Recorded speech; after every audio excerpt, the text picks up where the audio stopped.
10 líderes y lideresas del Carmen de Atrato recibieron el documento que recoge las causas e impactos del conflicto armado en el país.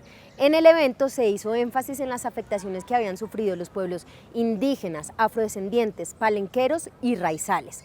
Para eso se escucharon a varias personas del municipio. Un grupo de pensionados bloqueó el ingreso a la alcaldía de Tadó para denunciar que la administración municipal les debe 8 meses de pensión y que desde 2007 todos los alcaldes se han retrasado en el pago. Este hecho abre el debate sobre en manos de quién están las pensiones y cómo garantizar una vejez digna. Por último, la comunidad de Puerto López en Fonseca denunció que la alcaldía no ha avanzado en el arreglo de la vía que conduce de la vereda hasta el casco urbano.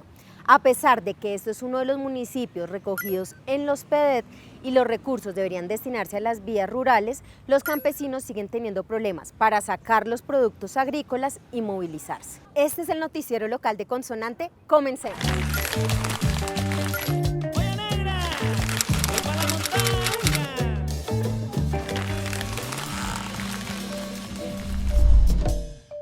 Un grupo de 10 líderes y lideresas del Carmen de Atrato recibieron el informe final de la Comisión de la Verdad la semana pasada en Quibdó. Ese es un documento que reconstruyó un relato amplio sobre el conflicto armado en Colombia, sus causas y sus impactos. Además, los dirigentes recibieron recomendaciones para que los hechos de violencia no vuelvan a ocurrir. En el encuentro, el enfoque estuvo principalmente en el capítulo étnico que contiene los hallazgos sobre las violencias y los daños a los pueblos indígenas, afrodescendientes, raizales y palenqueros. Ese es un capítulo clave para el municipio, pues contiene voces del Carmen de Atrato en donde hay comunidades étnicas. El 28 de junio, la Comisión de la Verdad entregó el informe final que recoge las causas e impactos del conflicto armado en el país y da algunas recomendaciones para transformar a Colombia y evitar que se repitan los hechos de violencia. Para construir el informe, los comisionados escucharon durante casi 4 años a más de 20.000 personas, entre víctimas, excombatientes, empresarios, integrantes de la fuerza pública y expresidentes. Y allí nos reuníamos y funcionaba, nos reuníamos en convites y frenteamos los grupos armados y dijimos no más, no cooperaciones, respétenos ese espacio y es un territorio. Las diferentes voces permitieron tener diferentes enfoques sobre las poblaciones especialmente vulnerables, como el campesinado, mujeres, personas LGBTQ, niños, niñas, adolescentes y pueblos étnicos. Los pueblos étnicos se refieren a las comunidades indígenas, negras, afrocolombianas, raizales, palenqueras y rum. Estas se encuentran entre la población más afectada por el conflicto armado. El 40% de la población afro y cerca del 30% de la población indígena está registrada como víctima del conflicto ante la Unidad para las Víctimas. Fueron víctimas no solo de violaciones a su derecho a la vida y la integridad individual, sino que sufrieron afectaciones a su cultura y a la colectividad que modificaron la forma en la que vivían comunitariamente. La Comisión de la Verdad encontró que el conflicto armado fue racista y que los grupos armados no vieron a los grupos étnicos como personas, sino como animales o cosas. Por esto fue más sistemático la expropiación de sus tierras. Esta es la primera Comisión de la Verdad en el mundo que incorpora desde el inicio de la investigación un enfoque étnico antirracista, plural y participativo. En el Carmen de Atrato, gran parte de la población es víctima del conflicto. Según información de la Unidad de Víctimas con corte del 22 de julio del 2022, el municipio tiene 10.295 víctimas reconocidas. La comisión se reunió con las víctimas de este municipio, entre los que había población campesina, afrocolombiana e indígenas en Vera Catío y Chamí. Parte de quienes recibieron el informe en Quibdó consideraron el capítulo étnico como fundamental, pero otros cuestionaron que el capítulo étnico no incluyera a la población mestiza o campesina. Cumpliendo situaciones de mandato, no solamente de mandato constitucional, se hace este capítulo, este volumen étnico, que habla de los vejámenes que han sufrido las comunidades, las minorías de este país y cómo han sido afectadas las comunidades negras, los pueblos indígenas y el pueblo rum o gitano. Eso es lo que van a encontrar en ese capítulo étnico, de manera especial, cómo el conflicto armado afectó su cultura, su autogobierno, su autodeterminación, que no lo tienen los pueblos mestizos. La Comisión de la Verdad le recomienda 17 puntos al Estado colombiano para que atienda y así evite que los hechos de violencia se repitan contra las comunidades étnicas. Estos están enfocados en la construcción de paz, la atención a las víctimas, la participación de las comunidades y las transformaciones socioeconómicas y culturales para incluir a los pueblos étnicos. Por su parte, los líderes y lideresas del Carmen de Atrato tienen la misión de apropiarse del informe y replicarlo en sus comunidades y territorios. 27 pensionados del municipio de Tadó ya completaron 8 meses sin recibir el pago de su pensión. Por esta razón, el martes 16 de agosto bloquearon el acceso a la alcaldía para protestar ante la administración municipal por el no pago de estas acreencias, que desde el 2007 entre los municipios ya completan 21 meses sin pagarle a sus pensionados.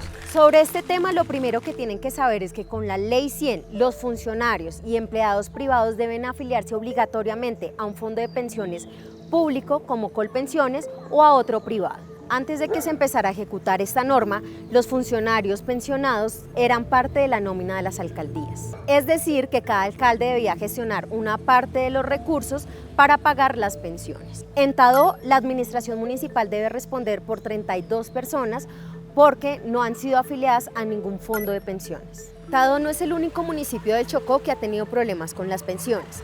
En Condoto e Itzmina tuvieron el mismo problema y las alcaldías han recurrido a varias fuentes para saldar la deuda. Algunos han tomado el 28% de los recursos de libre destinación, otros con recursos propios de la administración, del impuesto a la gasolina, del predial indígena y unificado y con regalías. Cristian Copete ahora espera sacar recursos de Fonpet para saldar la deuda. En este fondo, el Ministerio de Hacienda guarda una parte de los recursos que destina a los municipios para sostener un ahorro. Este fondo ha sido un instrumento de apoyo para administrar los recursos pensionales y financiar los pasivos pensionales en las entidades territoriales. El fondo se crea para ayudar a algunas entidades territoriales que por X o Y motivo están desfinanciadas para pagar sus pasivos pensionales, pero para poder acceder a esa ayuda tienen que tener una serie de requisitos completos, tienen que tener unos requerimientos, por ejemplo, en materia ¿cómo se llama?, de liquidez y de proyecciones actuariales sobre los pasivos pensionales que tienen a cargo, tienen que demostrar ser juiciosos con sus cuentas, tienen que demostrar un montón de cosas. ¿Qué pasa cuando no cumple con esos requisitos? Pues en principio no pueden acceder al fondo del Fonpet. Copete le pedirá a Fonpet los recursos ahorrados de las pensiones. Sin embargo, hasta la fecha no se sabe cuántos recursos tiene ahorrados el municipio de las pensiones y cuántos recursos va a solicitar Cristian Copete.